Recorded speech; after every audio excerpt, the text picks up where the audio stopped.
Hola, bienvenidos al curso Electrónica B. Mi nombre es Marcelo Pérez y hoy veremos la clase número 11, el circuito integrado LM555.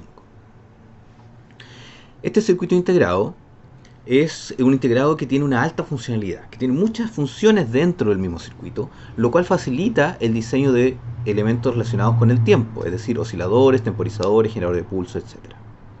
Este dispositivo fue creado en 1971 por Signetics, que actualmente es la empresa NXP. Tiene 25 transistores, 2 diodos y 15 resistores. Un diagrama de cómo este circuito es lo pueden ver acá, donde está implementado, pero en forma discreta. Actualmente, la versión original utilizaba transistores BJT, pero ahora las nuevas versiones utilizan amplificadores, MOSFET, con los cuales tienen un mucho menor consumo energético. Usualmente el formato es de 8 pines, como este que ustedes ven acá, puede ser con distintos tamaños, ¿cierto? Y con una cierta disposición de pines, pero también tenemos el formato TO, que es este circular que tenemos acá y que también tiene 8 pines. ¿Qué es lo que hay dentro de un 555? Aquí ustedes pueden ver todos los transistores, resistencias, diodos que hay dentro del circuito y podemos identificar ciertas operaciones, ciertas funciones en cada uno de ellos. Vamos a ir analizándolas paso a paso.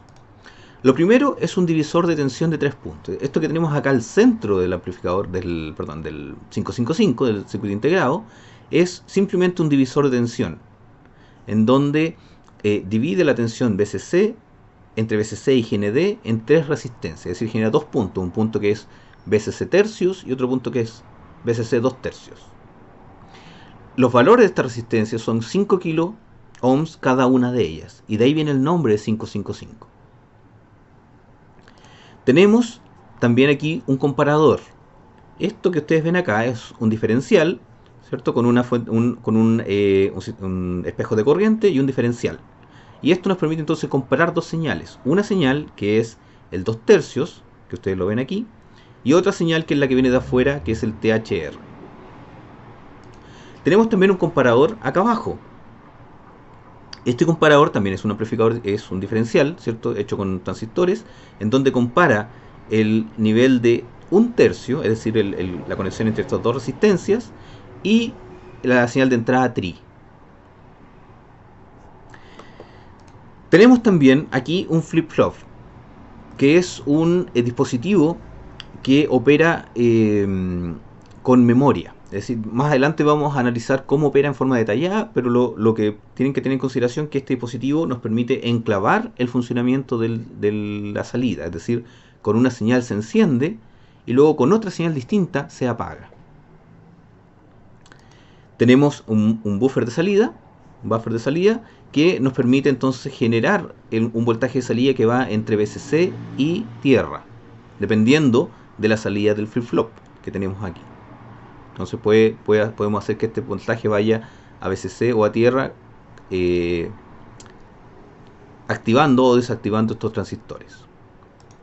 Por último, tenemos un transistor adicional, que es este que tenemos acá, que es un transistor que se ocupa en modo interruptor, y que, si se fijan, el gate viene directamente de la salida. Es decir, ese transistor o está abierto, está sin corriente en el gate, o está saturado, es decir, con una alta corriente en el gate, y por lo tanto funciona como un interruptor. Todo ese circuito lo podemos simplificar a través de este diagrama, en donde tenemos el divisor resistivo, ¿cierto?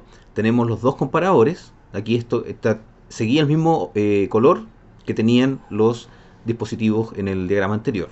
Tenemos el comparador superior, el comparador inferior. Tenemos el flip-flop, que se llama un flip-flop tipo RS, porque sus entradas son R y S, una señal que lo enciende y una señal que lo apaga. Tenemos el buffer de salida, que es un negador, y tenemos el transistor que funciona en modo switch. Aquí es importante que aparecen dos señales adicionales: la señal control, que es esta que tenemos acá, que nos permite modificar el voltaje de comparación del 2 tercios, y por lo tanto también el de 1 tercio, y la señal reset, que nos permite deshabilitar o habilitar la operación del flip-flop. ¿Cuáles son los pines que tenemos aquí, que rodean todo este circuito? Tenemos Primero los pines de alimentación, VCC y tierra.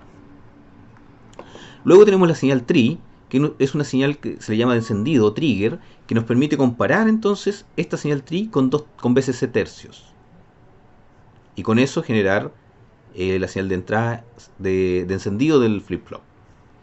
Tenemos después la señal threshold, o THR, ¿cierto?, de umbral, que se compara con el 2 tercios. Y este nos permite entonces apagar el flip-flop. Tenemos una señal de control, como ya les mencioné, que está conectada al mismo punto del 2 tercios y que nos permite cambiar ese voltaje de manera externa. Es decir, aquí podemos poner un voltaje que sea distinto de 2 tercios. De tal forma de cambiar los dos niveles de comparación, tanto el superior como el inferior. Tenemos la señal de reset, que nos permite deshabilitar, o en este caso reinicializar el circuito del flip-flop. Tenemos la señal de salida lógica, out, ¿cierto?, que es una señal que va entre 0 y VCC. Y tenemos el pin del interruptor dis, de discharge, de descargas, que se conecta a tierra. Se llama así descarga porque esto usualmente se ocupa para descargar un condensador, que vamos a utilizar en forma externa. Esta estructura permite que tengamos acceso a los elementos que están dentro del 555 y los podemos configurar para poder definir una cierta operación. El 555 puede operar de varias formas distintas. Vamos a revisar dos en las siguientes clases, dos modos de operación principales. Pero ese tipo esos modos de operación vienen dados por los accesos que tenemos, o gracias en realidad a los accesos que tenemos a los elementos internos del circuito integrado. Veamos ahora cómo opera en términos temporales. Entonces, tenemos que el divisor de tensión tiene tres resistencias iguales, cada una de 5 kΩ, por lo tanto establece dos niveles de comparación, el VCC tercios y VCC 2 tercios. El comparador inferior, este de abajo, entrega un 1 lógico, es decir, VCC, si la señal TRI es menor que VCC tercios. Fíjense, aquí está el más arriba y el menos abajo. Eso lo pueden ver aquí. En la forma de onda tenemos el rojo y la señal TRI. Cada vez que es menor que 2 tercios, que es la línea segmentada que tenemos acá abajo, la señal S se enciende. Es decir, en este punto se enciende el S, se apaga, se enciende el S, se apaga. Por otro lado, el comparador superior entrega un 1 si es que la señal threshold, la señal THR, es mayor en este caso que VCC 2 tercios. Fíjense que están las conexiones de la señal de entrada, en este caso TRH, está en el más, mientras que el TRI está en el menos. Entonces, cuando esta señal TRH es mayor a los 2 tercios, entrega una señal al flip-flop que permite apagarlo, la señal R. Y aquí lo vemos. Si tenemos la señal azul, la señal THR, es 1 cada vez que es mayor que los 2 tercios. Es decir, es 1 aquí en este segmento, de aquí al final y acá al principio.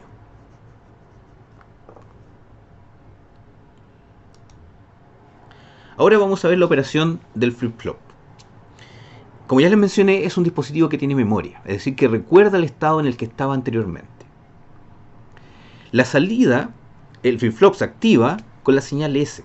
Cuando yo enciendo, pongo un 1 lógico en la señal S, la salida se activa. Si no hay señal, si el S y el R están en 0, la salida no cambia.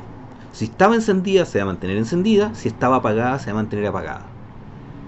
Ahora, si estaba encendida y se aplica una señal R, se va a apagar.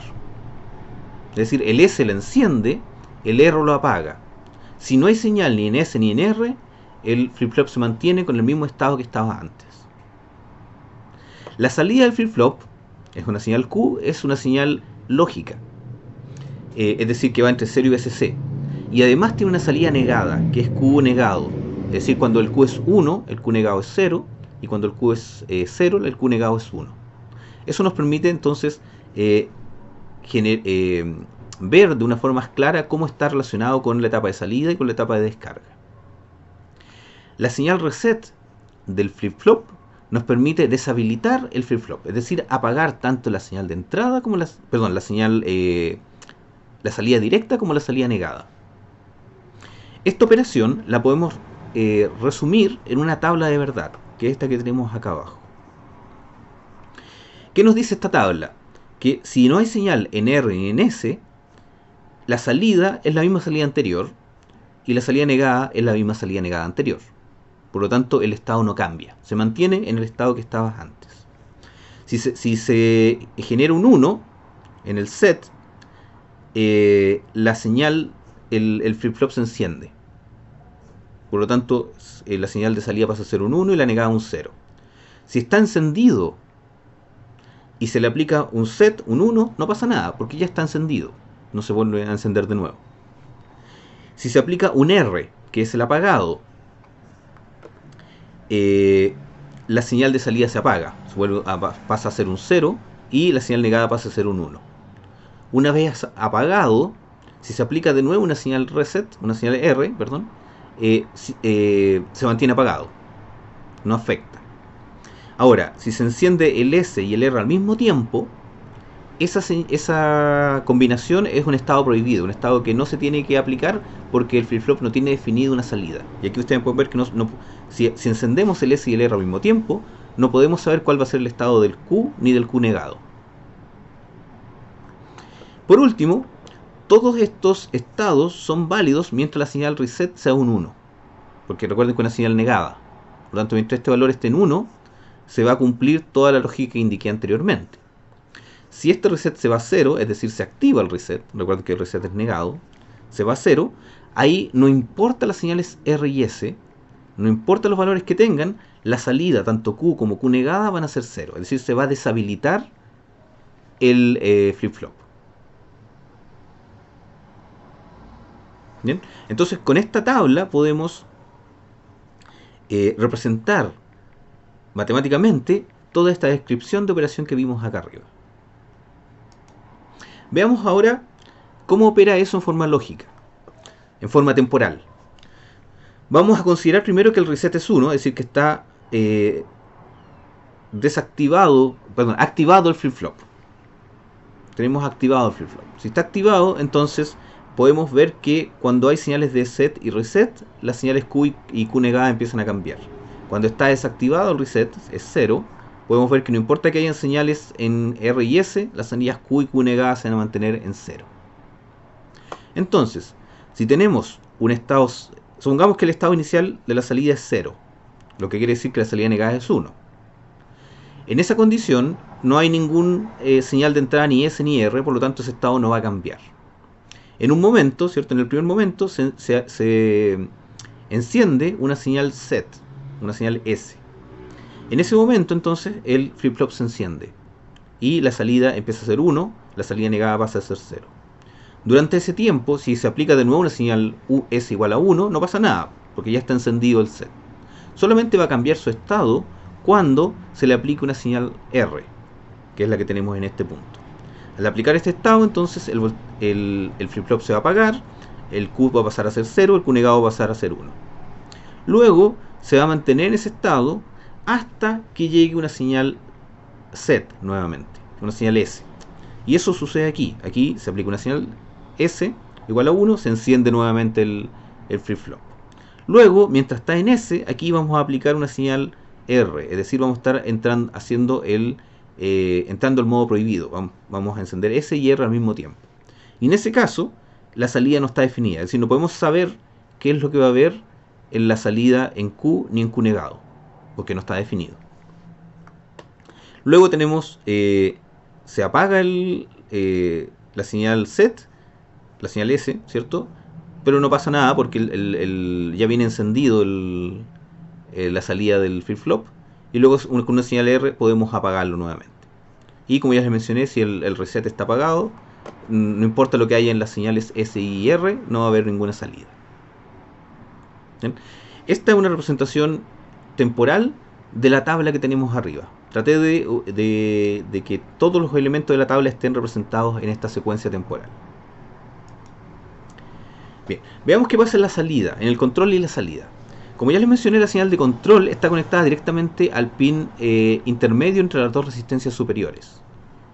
Si nosotros cambiamos este voltaje de control, podemos cambiar los niveles de comparación. Si no hay nada en este voltaje de control, los voltajes de comparación son 1/3 y 2/3.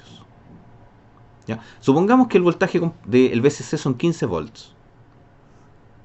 Entonces, un tercio de 15 volts son 5 volts, los otros son 10 volts, los 2 tercios. Por lo tanto, estaríamos comparando el TRI y el THR con 5 volts y 10 volts. Sin embargo, si dejando la señal cont abierta, pero si ahora el cont lo conecto a una señal que es de 12 volts, ¿qué es lo que va a pasar? Aquí voy a tener 12 volts, por lo tanto mi nivel de comparación superior va a ser 12 volts. Acá voy a tener 6 volts, que es la mitad porque estoy dividiendo esos 12 volts en dos resistencias iguales. Por lo tanto, cambiando la señal del cont puedo cambiar los dos niveles de comparación al mismo tiempo. Ahora, en esa condición, la diferencia de tensión entre VCC y cont serían 15 menos 12, son 3 volts solamente. Por lo tanto, la corriente que va a circular por esta resistencia es distinta a las corrientes que van a circular por la resistencia de abajo, y el elemento que genera la variación de voltaje tiene que ser capaz de absorber esa corriente, o contribuir con la corriente, si es que es positiva. Bien, eso en cuanto a la señal de control. Usualmente vamos a considerar que esta señal está abierta, no la vamos a modificar, excepto en casos muy puntuales. Y también veamos la etapa de salida. La etapa de salida, como ya les mencioné, es una señal lógica, es decir, entre 0 y VCC, entre GND y VCC. La corriente máxima de salida usualmente son del orden de los 200 mA, lo cual es más que un amplificador operacional, y es suficiente para poder encender una serie de LEDs. ¿Ya? Suponiendo que cada LED consume el orden de los 20 mA, podríamos encender hasta 10 LEDs con un 555. El otro pin que tenemos en la salida sería el de descarga, el pin de discharge, que nos permite conectar o desconectar este punto a tierra. Esta estructura entonces nos permite configurar esta etapa intermedia, este comparador y este flip-flop, para realizar distintas funciones, ya sean osciladores, contadores u otras. En las próximas clases vamos a ver cómo generar un oscilador utilizando este dispositivo más algunas componentes externas, y en la clase subsiguiente vamos a ver cómo podemos generar distintos tipos de contadores de tiempo. Bien, con eso terminamos la clase de hoy. Muchas gracias.